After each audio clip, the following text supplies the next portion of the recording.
Good day, daring ducks, I'm Unsilent, and this is DuckTales. And this is DuckTales. It's DuckTales vs. DuckTales Remastered on the first episode of Retroverses.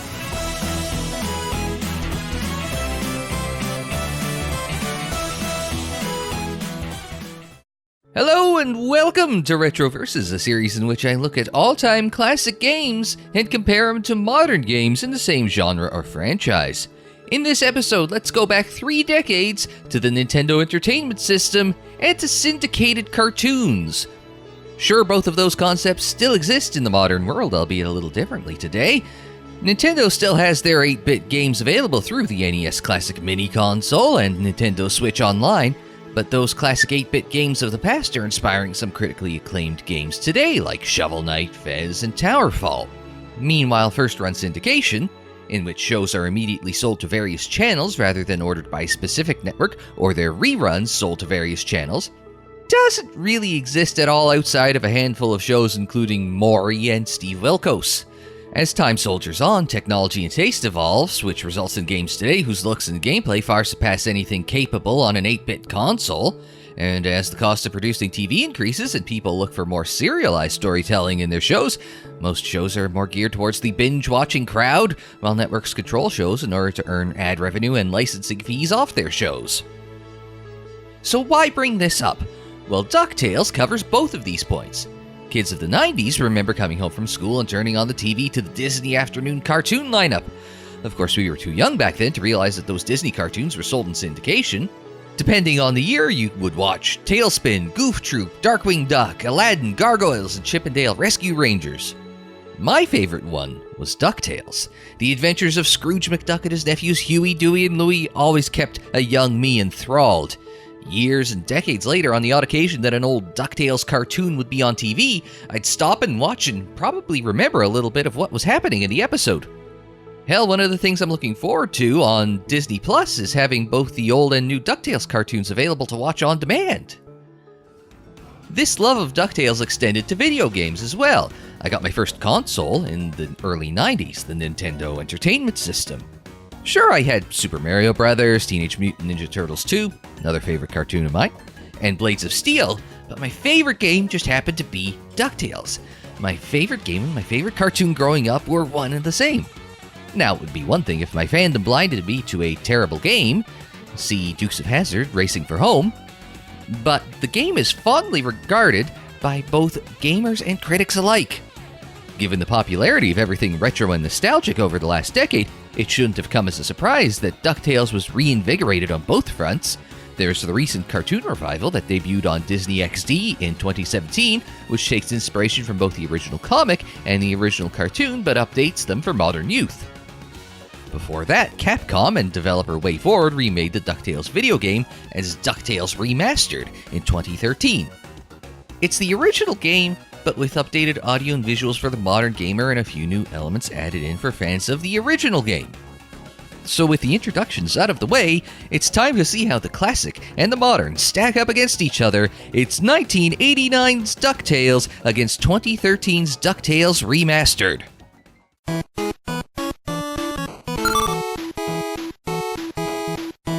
While it's a product of its time, the original DuckTales was and still is praised for its art style. While Capcom couldn't completely reproduce the cartoon on an NES, they had the important details done well. You could identify all the characters from the cartoon, even if Scrooge was in his comic attire, which is also similar to what he wears in the rebooted cartoon, rather than wearing his cartoon garb. The worlds were colorful and full of life, all the levels have their own looks and enemies that bring those stages to life. Even given the limited power of the NES, the enemies all had some pretty decent animation. Who doesn't remember the Transylvania mummies unraveling themselves before falling off screen, or the bunnies leaping out of the snow in the Himalayas, or the Scrooge Shuffle? Of course, 24 years is a long stretch of time in general, but it's even longer in the world of technology. Over the course of 2.5 decades in gaming, between the original and remastered DuckTales, a console went from having RAM measured in bytes to megabytes, or gigabytes of RAM on the PC, and a CPU that was measured in single-digit megahertz speed to gigahertz. And while the NES's power was measured in a single-digit number of bits, people haven't used that as a primary way to identify consoles since the Dreamcast, PS2, GameCube, Xbox generation that launched 2 decades ago. So with this new, more powerful hardware available, WayForward wasn't going to leave the game in its original 8-bit attire. In its ode to the DuckTales game and cartoon, WayForward replaced the original 8-bit visuals with graphics that looked straight out of the cartoon. As a fan of that cartoon growing up, Remastered made me feel like a kid again. Between the cartoon-style visuals and the new audio, which I'll get to in a moment, it was almost like going back to the 90s and watching DuckTales after school again. Almost being the operative word. While I appreciated the look and the nice animations to complement the graphics, the folks at WayForward might have tried to be a bit too beholden to the original game. Remastered has a number of cutscenes along the way, but they're all shown in the same perspective and style as the gameplay. That is to say, it's all presented in the style of a 2D platformer with a limited number of character animations and expressions. This is where I question if budget and price should be a factor in examining this game. The old saying goes that every criticism is born of an unmet expectation. My research shows that the game's price was around $20 3 or 4 years ago, depending on your source. So should a game be spared criticism because of a budget-based scope limitation? As much as I'd like to say that the cutscenes should have been animated more in the style of the cartoon to make it feel properly like you're playing the cartoon than playing a game, that might be too much to ask for a game that's being sold at a price 2/3 less than a AAA game. But lip syncing? That was the missing piece of the cutscene equation that really bugged me. Between the limited number of cutscene animations and the lack of lip syncing, even a half-hearted attempt at it, I couldn't help but feel a little underwhelmed by the cutscenes, even if the audio helps salvage it. Again, more on that in a moment. So which game does the graphics better? I think it's actually very close. The design of both games are great, but I think that it just means you have to give that point to the original, since that's what Remastered works to copy. The cartoon look of Remastered is great, but is it that much better than the original? That's my hang-up.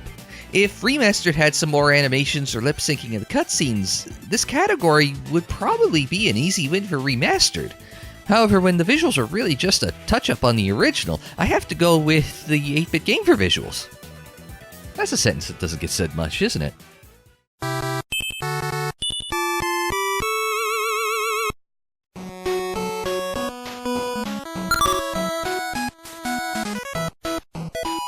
The other area with big differences between the original and remaster is in the audio department. While DuckTales was limited to chiptunes, the sound and music is iconic. The sounds are ingrained in my head, and the music is considered some of the best on the NES. The Moon theme is often cited as one of the best pieces of video game music ever. And no, that's not best compositions from the era or that platform. I mean one of the best pieces of video game music in the history of the medium. It's so iconic that Disney introduced the melody into the DuckTales canon in the new cartoon. Look to the stars, my darling baby boys. Life is strange and vast, filled with wonders and joys. Interestingly, other than the title menu music, the original chiptune soundtrack doesn't appear in the new game. Yes, all of the songs from the original are recomposed with a strong synth presence to keep the feel of the original chiptune style while underscoring with some orchestral instrumentation. The result is a remastered soundtrack that's almost on par with the original. I know, that's sacrilege. I will say that the couple of new compositions for the new first level and the final 2 bosses aren't much to write home about. Where Remastered excels in the musical department is updating Hiroshi Gai Tonomura's original soundtrack, but I will give a shout out to the final level theme, which sounds like it would have fit in the original game, both in the full instrumentation version and the 8-bit composition that you unlock by beating the game. Where the remaster does excel over the original is the inclusion of voice acting. Yes, that's a pretty apples and oranges comparison between the two games. The NES couldn't handle any voices, or very few at any rate. Blades of Steel. So the inclusion of voice acting by the cast of the original cartoon is a massive plus over the original game. Funnily enough, the most common fault that many game reviewers found with the remaster was the inclusion of too many cutscenes to showcase the voice acting by the original DuckTales cast. It's these cutscenes that allow the levels in the game as a whole to have a story, but I guess that the critics wanted the throwback to 8-bit games to include a story located entirely within the manual, just like the good old days. Anyway, I thought that the inclusion of the voice acting was perfect. The whole game is an ode to DuckTales, from the visuals calling back to the original cartoon, and the gameplay music calling back to the original game, so why shouldn't there be voice acting to tie it all together? So thanks to the great voice acting from the cartoon's actors, audio scores a point for the remaster.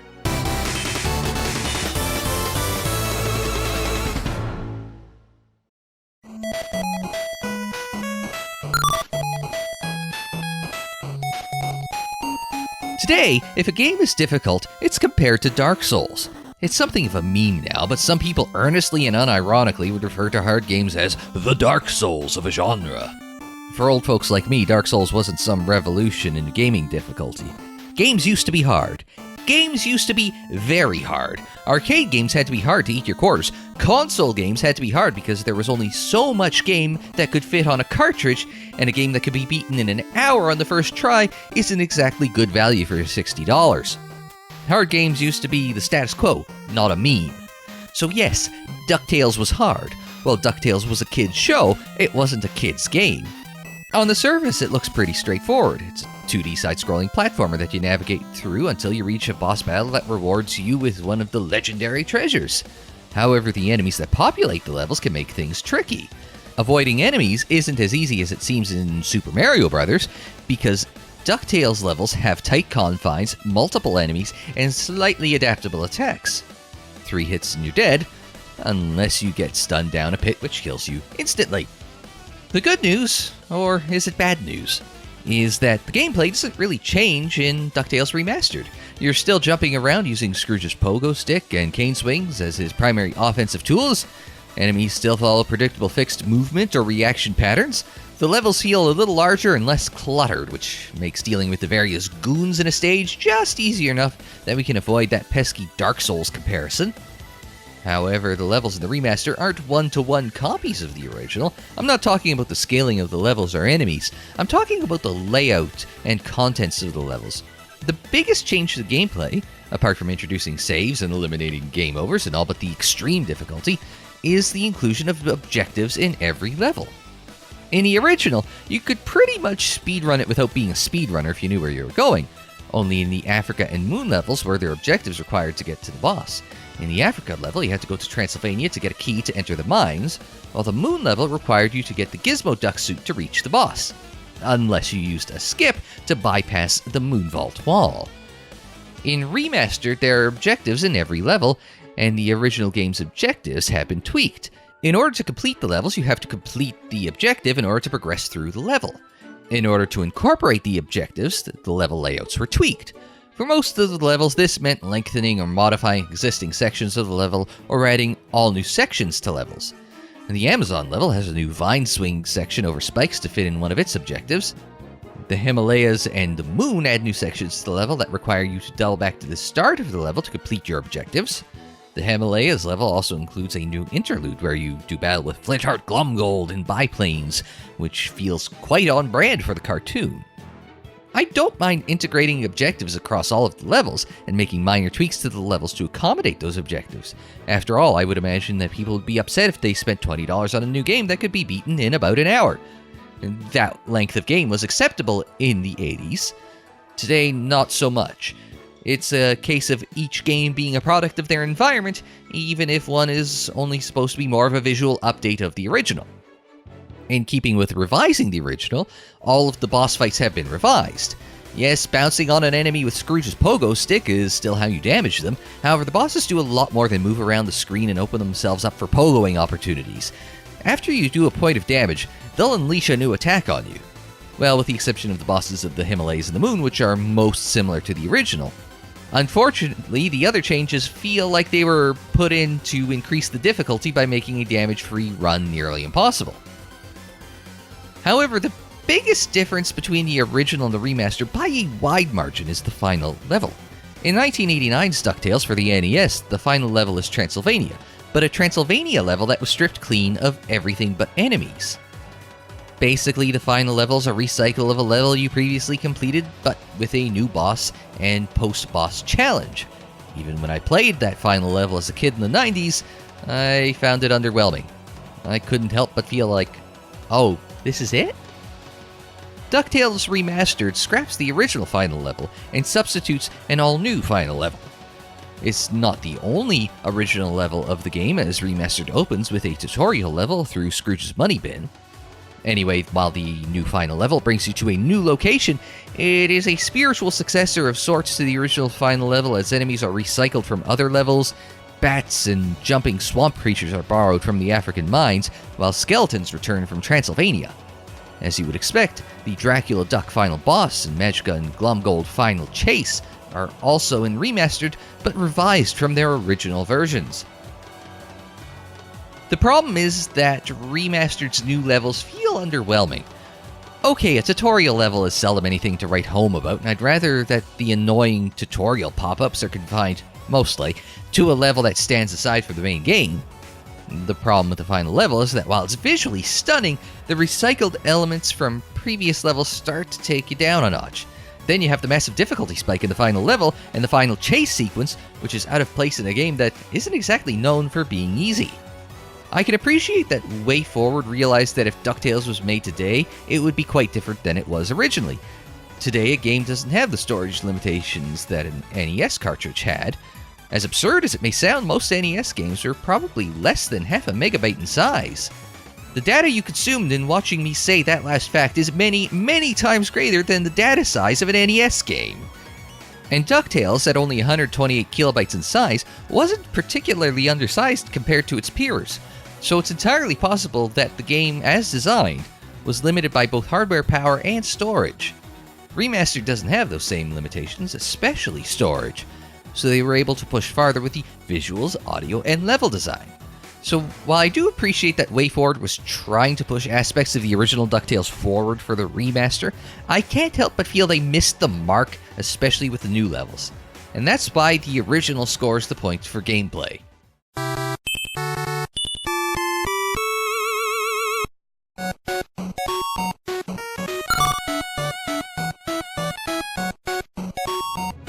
I recently talked about the Spyro the Dragon remaster on the channel, and I noted that the changes are really just audio and visual.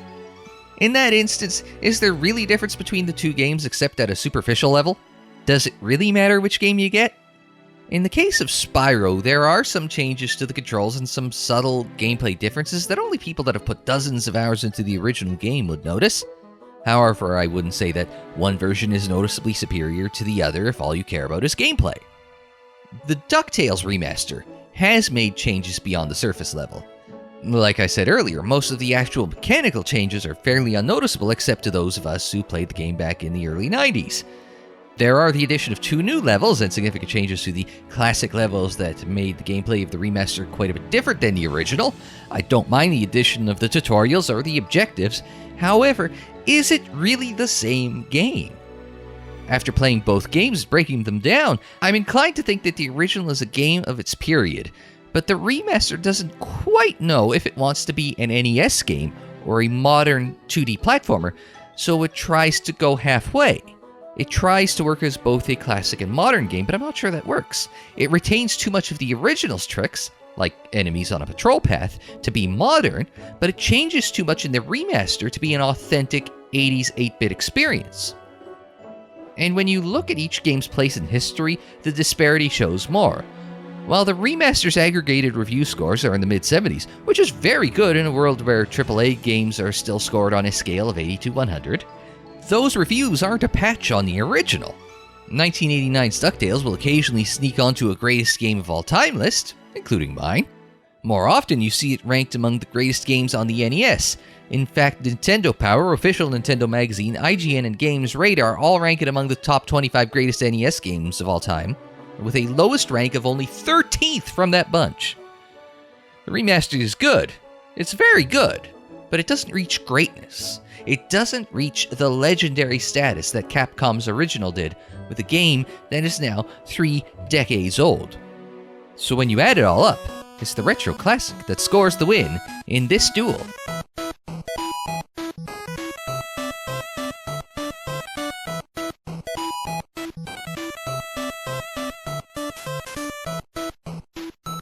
And there it is, the first episode of Retro Versus. It's on the books, in the pocket, and out of sight. I really like both of these games. The remaster is a great spiritual successor to the original, but it's not really the same game. I'd like to see WayForward, who have a great reputation as a 2D platformer developer, create a completely original game for the new DuckTales cartoon. Let them have carte blanche to make a new game with some inspiration from the original and see what happens when they're allowed to stretch their legs. The building blocks are in the remaster for a great game, so let's see what they can do when they're allowed to chart their own path. But what did you think of these two games? Did you play both decades apart like I did? Or are you a fan of the cartoon that drew you to one or both games? Or maybe it was the opposite, that game drove you to the cartoon? Feel free to drop your memories of these games and the cartoon in the comments below. And while you're on your way to the comments section, hit that like button. Subscribe if you're new or if you're looking for more videos about all-time great games, including more reviews and blind let's plays of legendary games. Share on social media, follow on social media. My social media handle is Unsilent on Air on Twitter, Facebook, Instagram, and Tumblr.